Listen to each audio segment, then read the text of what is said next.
Hi guys. तो आज हम जेड इंडेक्स प्रॉपर्टी के बारे में पढ़ेंगे। जेड इंडेक्स प्रॉपर्टी किस तरीके से वर्क करती है और इसका यूज क्या है। ठीक है, तो हम सीधे प्रैक्टिकल पर चलते हैं और यहाँ पर हमने थ्री डिप डिफाइन कर लिए हैं, थ्री डिप ले लिए हैं और इसको ब्राउज़र पर देखते हैं, चेक करते हैं। ब्राउज़र पर F5 गया और ये थ्री डिप बॉक्स की तरह शो कर रहे हैं, क्योंकि यहाँ पर हमने बॉक्स की तरह CSS डिफाइन कर रखी है। अभी बैकग्राउंड कलर दे रखा है यहाँ पर और टिप बॉक्स बना रखा है। ठीक है, तो ये अभी ऐसे शो कर रही है। अब हमको क्या करना है, जेड इंडेक्स देखना है। तो हम इसमें क्लास 1 में जेड इंडेक्स लगा लेते हैं। और ये जेड इंडेक्स आपको बताएं, जेड इंडेक्स पोजीशन प्रॉपर्टी के साथ ही वर्क करती है। ये आपको ध्यान रखना, पोजीशन के साथ जो पोजीशन प्रॉपर्टी है उसी के साथ वर्क करती है।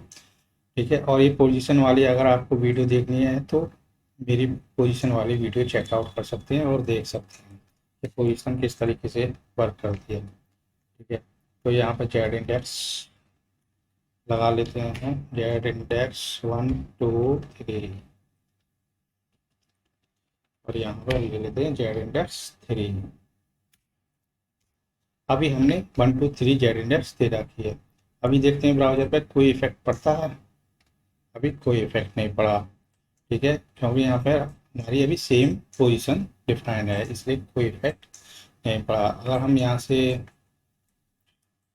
और देखो, ये स्टैटिक के साथ जेड इंडेक्स वर्क नहीं करती है। पहले स्टैटिक हम देख लेते हैं, स्टैटिक के साथ ये वर्क नहीं करती है। एक बार लगा लेते हैं स्टैटिक, फिर आगे चलते हैं, सेव करते हैं और अब देखते हैं। अभी कोई इफेक्ट नहीं पड़ेगा अभी, क्योंकि हमने यहाँ पर कुछ टॉप बॉटम कुछ किया ही नहीं है, तो दिखेगा ही कैसे। ठीक है, टॉप हम इसको 10 px दे देते हैं और फिर इसको देखते हैं। क्लास 2 पे हमने 10 px दे रखा है। अब देखते हैं वर्क करती है कि नहीं। F5 दबाया, यहाँ पर स्टैटिक के साथ ये वर्क नहीं किया जेड इंडेक्स। हम क्या करते हैं, स्टैटिक की जगह रिलेटिव दे देते हैं और फिर देखते हैं अब क्या होगा। ये इसकी जेड इंडेक्स कितनी है, 2। ठीक है, अब होगा कि 2 वाली इस 3 वाले के नीचे चला जाएगी। 10 px टॉप से नीचे आकर रिलेटिव से, ठीक है, नीचे आकर ये थर्ड वाले के नीचे चली जाएगी। देख लेते हैं F5, लेकिन ये तो नीचे नहीं आई, ये तो ऊपर आ गई, जबकि नीचे आनी चाहिए थी, क्योंकि हमारी थर्ड वाली क्लास की वैल्यू ज़्यादा है। ऐसा क्यों हुआ, क्योंकि यहाँ पर भी स्टैटिक लगी हुई है। यहाँ पर हम रिलेटिव लगा लेते हैं। अब देखते हैं। ठीक है, अब ये कौन सी टॉप ऊपर रही, ये वाली ऊपर रही और ये वाली नीचे रहेगी। ब्लू नीचे और ये ऊपर, ग्रीन ऊपर। देखो अब ये वर्क कर गई। तो ये जेड इंडेक्स है, इस तरीके से जेड इंडेक्स वर्क करती है। ठीक है, अब ऊपर वाले पे भी हम लगा लेते हैं, उसको टॉप से हम इसको रिलेटिव कर देते हैं और इसको टॉप से हम 25 px बिलो कर देते हैं, इससे ये ठीक है। अब देखते हैं, ब्राउज करते हैं। अब ये 25 px नीचे आ गई और सबसे इसका वैल्यू कम है, तो सबसे ये नीचे, फिर ये और फिर ये। ठीक है, ये हमें दिख नहीं रही, हम थोड़ा इसको इधर उधर कर लेते हैं। इसको लेफ्ट कर देते हैं, लेफ्ट लेफ्ट 10 px। ठीक है, इसको कर देते हैं लेफ्ट 20 px। ठीक है, और इसको कर देते हैं लेफ्ट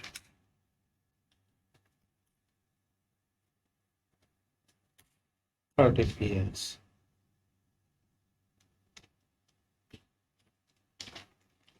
ठीक है, अब देखते हैं इसको। ब्लू वाली हमारी ऊपर दिख रही है, क्योंकि जो इसकी जेड इंडेक्स 1 है और ब्लू वाली की 2 है, तो ये ऊपर। और इसकी हमारी क्या है, ग्रीन वाले की 3, तो ये इसके ऊपर जेड इंडेक्स दिख रही है। ठीक है, तो यही जेड इंडेक्स का यूज है। अब इसको हम ऊपर नीचे कर सकते हैं जेड इंडेक्स के थ्रू। हम इसको वन के, इस वन वाली को ऊपर कर देते हैं, 4 कर देते हैं, तो ये 4 वाली ऊपर दिखेगी। देखते हैं F5 करते हैं, ये 4 वाली ऊपर आ गई। इसका कलर थोड़ा चेंज कर लेते हैं क्योंकि ये दिख नहीं रहे। डार्क कलर लगा लेते हैं, इसको रेड कर देते हैं। अब ये क्लियर इस दिखेगी एफ का, देखो अब ये ऊपर आ गई। तो इस तरीके से वर्क करती है। और हम ये इसके भी ऊपर है, अगर इसको हम नीचे कर देते हैं और इसको ऊपर कर देते हैं, थर्ड वाले बॉक्स को, फर्स्ट वाले बॉक्स को नीचे कर देते हैं थोड़ा सा, टॉप से इसको कर देते हैं